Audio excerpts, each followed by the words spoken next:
Hey guys, for this next video is, ito naman is for a client. Gusto niya, iklian ko siya kasi yung sa cleavage area, yung dito ba sa may cleavage is parang maluwag yata. So, gusto niya is tahian ko siya or tanggalan ko dito. So, ang gagawin ko guys, instead na dito ko tatabasan, ayoko na masira yung design nito. So, dito ko siya tatanggalan. Ayan, makikita nyo guys, sinanggal ko na yung isang shoulder nito. So, ayan siya guys. Ayan.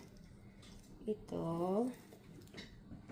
Diyan siya, tinanggal ko na. So, ito na yung aking bali 2 inches yung tatanggalin ko kasi mineasure ko siya dito sa gusto ng ating client. So, ganyan yung gusto niya. So, bali 2 inches yan.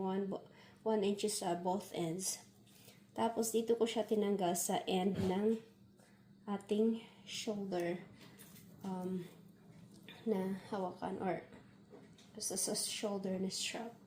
So, ito guys, ito naman tinatanggal ko yung sa kabila. Ayan. Alam niyo guys, mahirap mag-work pag may mga ganito. Lalo na kung gagamitin mo is yung sewing machine. Kung hand stitch siguro is a little bit easier. Pero ayoko naman itong hand stitch kasi ayan nga siya guys. So, kaya make sure pag nag-work kayo sa mga ganito, make sure na i-lock nyo yung ends ng mga sequence. Yan, para hindi siya masira or magsilaglagan. Yan lang for today.